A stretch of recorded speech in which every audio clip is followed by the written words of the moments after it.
How are you doing today? We are picking up once again the Mystical Qabalah by Dion Fortune, and we are continuing on with Chapter 3 of the Unwritten Qabalah, the second half of it. We weren't able to finish it yesterday. But let's begin today as we begin every day. Welcome to the Arcanum Luminarium.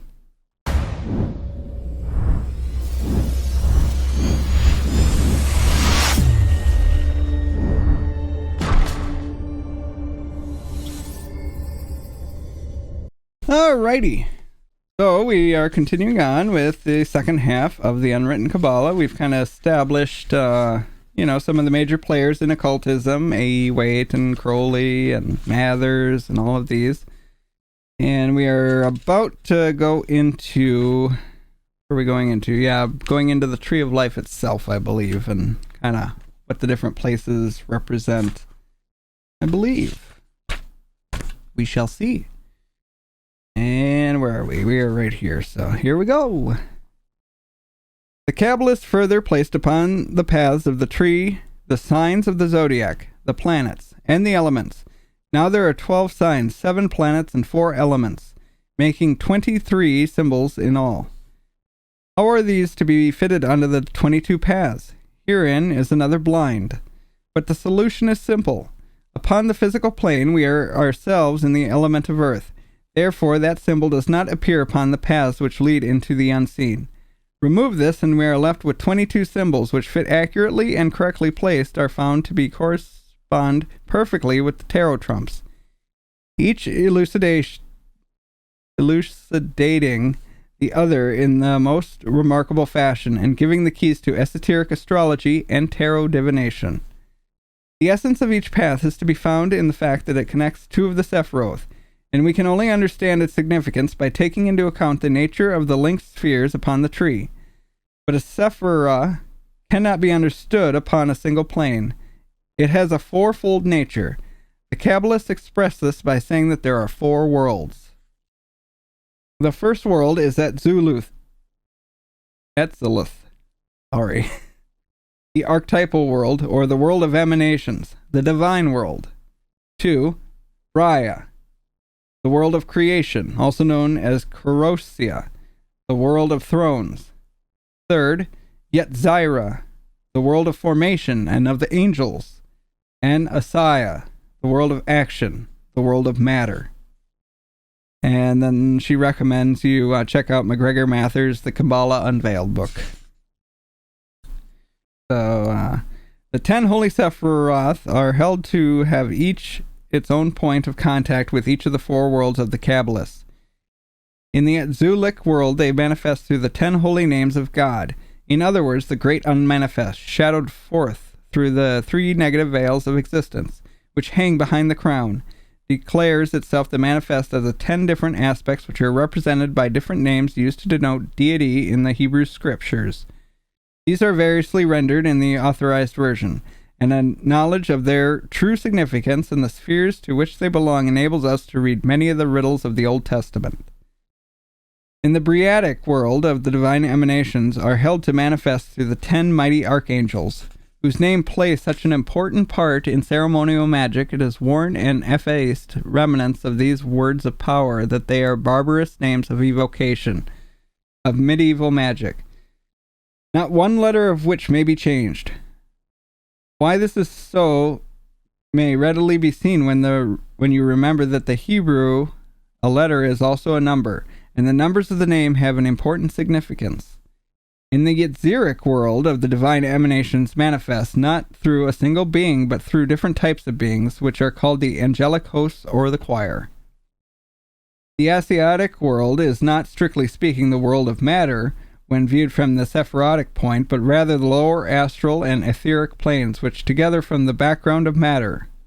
Upon the physical plane, the divine emanations manifest through what may not inaptly be called the 10 mundane chakras. Liken these centers of manifestation to the centers that exist in the human body, an exact analogy. These chakras are the primum mobile, or first swirlings, the sphere of the zodiac, the 7 planets, and the elements taken together, 10 in all. It will be seen from the foregoing that each Sephirah will therefore consist firstly of a mundane chakra, secondly of an angelic host of beings, devas or archons, principalities or powers according to the terminology used, thirdly an archangelic consciousness or throne, and fourthly the special aspect of the deity. God as he is, in his entirety, being hidden behind the negative veils of existence, incomprehensible to unenlightened human consciousness. The Sephiroth may justly be considered macrocosmic, and the paths microcosmic, for the Sephiroth connect as they sometimes are in old diagrams by flashes of lightning, which is often depicted as hilts like a fiery sword, representing the successive divine emanations which constitute creative evolution, whereas the paths represent the successive stage of the unfolding of cosmic realization in human consciousness. In old pictures, the serpent is often depicted as twined about the boughs of the tree. This is the serpent Neshutan, who holdeth his tail in his mouth, the symbol of wisdom and initiation. The coils of this serpent, who correctly arranged upon the tree, cross each of the paths in succession and serve to indicate the order in which they should be numbered.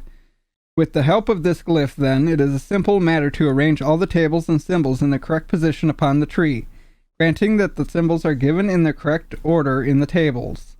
In certain modern books which rank as authorities upon the subject, the correct order is not given, the writers apparently holding that this should not be revealed to the uninitiated. But as this order is given correctly in certain older books, and for the matter of that, in the Bible itself and the Kabbalistic literature, there seems to me no point in deliberately misleading students with spurious information. To refuse to divulge anything may be justifiable, but how is it possible to justify the handing on of misleading statements? No one is going to persecute nowadays for their studies in unorthodox sciences, so there can be but one purpose to withhold teachings that relate solely to the theory of the universe and the philosophy arising therefrom, and in no way to the methods of practical magic, and that purpose is to retain monopoly of the knowledge of which confers prestige, if not power. For my part, I believe that this is selfishness, and exclusiveness is the bane of the occult movement rather than its safeguard. It is an old sin of retaining the knowledge of God in the hands of the priesthood and denying it to the outsides of the sacred clan, justifiable enough when the people were savages, but unjustifiable in the case of the modern student. For when all is said and done, the desired information can be worked out from existing literature by those who care to take the time, or purchased plainly set forth by those who can afford high-priced prices for books now rare. Surely the possession of ample time and ample cash should not be the test of the fitness to obtain the sacred wisdom. No doubt I shall expose myself to a shower of abuse from the self-constituted guardians of knowledge who may hold their precious secrets as they have been betrayed. To this I reply that I am not betraying anything that is secret, but collecting that which has always been given to the world and is of a simple and well-known nature. When I first had access to certain manuscripts, I believed them to be secret and unknown to the world at large. But a wider acquaintance with occult literature has revealed to me that the information is to be found scattered broadcast throughout it. Much, in fact, to which the initiate is sworn to secrecy has been published by Mathers and Wynne Westcott themselves.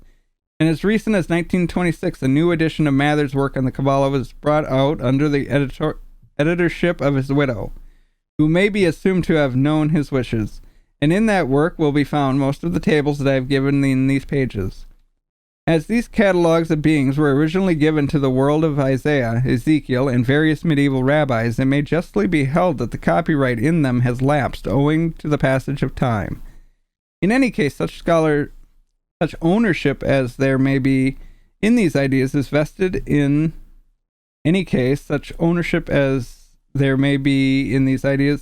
What? Oh, I think I doubled the line.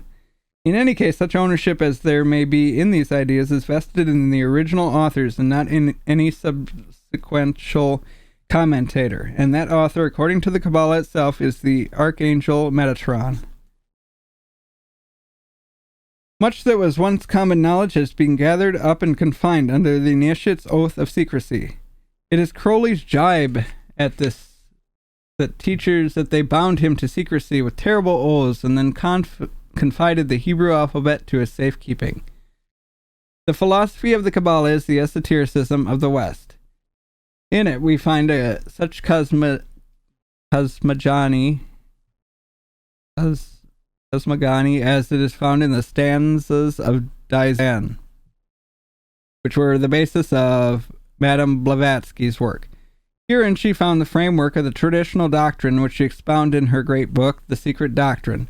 The Kabbalistic cosmogony is the Christian gnosis, which we have incomplete system in our religion, and it is this incomplete system which has been the weakening of Christianity. The early fathers, in their homely metaphor, threw away the baby with the bathwater. A very cursory acquaintance with the Kabbalah serves to show that here we have the essential keys to the riddles of the Scripture in general, and a prophetic book in particular. Is there any good reason why initiates of the present day should put all this knowledge into a secret box and sit upon the lid? If they consider that I am wrong to give accurate information upon matters which they consider their private preserve, I reply that this is a free country, and they are entitled to their opinion. I agree. And that is the end of the chapter.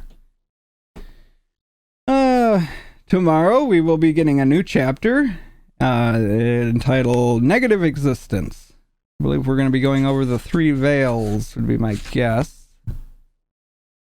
Yeah, it looks like the 3 veils. So, hope you enjoyed today's reading. We shall pick up again tomorrow on the Mystical Qabalah. And yeah, go relax today. Go relax.